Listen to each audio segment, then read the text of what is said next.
ایک اس زمانے کا ایک المیہ یہ بھی ہو رہا ہے کہ عوام اور علماء کے درمیان دوریاں بڑھ رہی ہیں۔ یہ بڑی خطرناک بات ہے۔ یہ وہ چیز ہے کہ جس کا پروگرام غیروں نے بنایا ہے۔ حضرت مولانا سید اشرف صاحب مدنی رحمۃ اللہ علیہ نے کئی سال پہلے، ان کے انتقال کو کافی دن ہو گیا، انہوں نے فرمایا کہ میرا لندن جانا ہوا تو وہاں خواجہ خلیق نظامی کے چھوٹے بھائی وہاں ایک یونیورسٹی کے اندر پروفیسر ہیں۔ فجر کے بعد انہوں نے کہا کہ میرے یہاں چائے پی لیجیے۔ میں چلا گیا، مختلف باتیں ہوتی رہیں تو انہوں نے کچھ بات بتلائی۔ انہوں نے کہا کہ یہاں ایک بہت اونچے پیمانے کی میٹنگ ہوئی، انٹلیکچوئل لوگ، تعلیم یافتہ، ان کی میٹنگ ہوئی اور مسئلہ تھا فنڈامنٹلزم کا، بنیاد پرستی کا۔ بنیاد پرستی کے مسئلے پر غور کرنے کے لیے کہ بنیاد پرستی یعنی اپنے عقیدے، اپنے مذہب کے اوپر جمے رہنے کے مسئلے کو وہ لوگ خطرناک چیز قرار دیتے ہیں، فنڈامنٹلزم جس کو کہتے ہیں۔ اس کے اسباب کیا ہیں؟ کن لوگوں میں یہ زیادہ پایا جاتا ہے، اس کا علاج کیا ہے؟ کہاں یہ چیز زیادہ پائی جاتی ہے، اس کے اسباب کیا ہے، اس کا علاج کیا ہے؟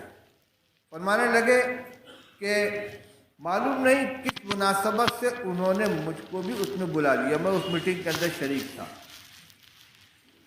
ساری گفتگو ہونے کے بعد جو چیز سامنے آئی وہ یہ تھی کہ سب سے زیادہ بنیاد پرستی مسلمانوں کے اندر ہے، اور یہ ہندوستان، پاکستان، بنگلہ دیش کے اندر سب سے بڑھ کر ہے۔ مذہب کے اعتبار سے مسلمانوں میں، علاقے کے اعتبار سے بر صغیر میں، یعنی ہندوستان، پاکستان، بنگلہ دیش میں۔ اس کا سبب کیا ہے؟ سبب یہ ہے کہ ان کے یہاں کثرت سے مدارس پائے جاتے ہیں، علماء پائے جاتے ہیں، اور عوام کا جوڑ ان علماء اور مدرسوں کے ساتھ ہے، اور مدرسوں کے اندر بنیاد پرستی سکھائی جاتی ہے۔ بنیاد پرستی ہے کیا؟ یہی جو باتیں آپ کے سامنے ہو رہی ہیں کہ ہم کچھ بھی رہیں، مسلمان رہیں، ہمارا ایمان محفوظ رہے، ہمارا عقیدہ محفوظ رہے، اپنی شناخت قائم رہے۔ ایسا نہیں کہ چلو تم ادھر کو ہوا ہو جدھر کی بہاؤ میں بہہ جاؤ، نہیں، اپنی جڑ سے لگے رہو۔ بنیاد پرستی یہی تو ہے، اپنی جڑ مت چھوڑو۔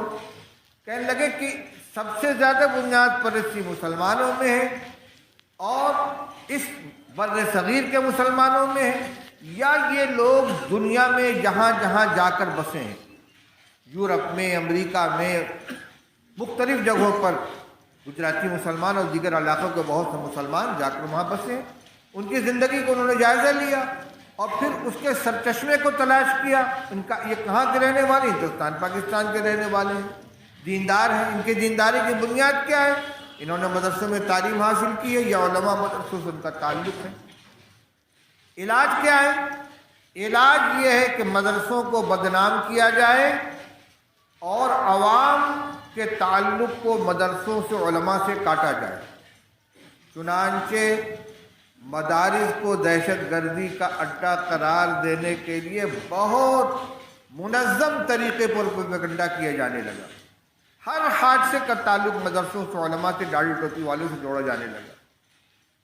اسی دوران فروری 2008 میں دارالعلوم دیوبند کے اندر ایک دہشت گردی مخالف کانفرنس ہوئی، جس میں میڈیا والوں کو بھی بلایا گیا اور تمام ہندوستان کے تمام مسلک کے لوگوں کو بلایا گیا، اور وہاں مولانا ارشد صاحب مدنی اور دیگر حضرات نے جم کر اس پر تقریر کی کہ یہ الزام بالکل غلط ہے کہ مدارس اور علماء دہشت گردی سے تعلق رکھتے ہیں۔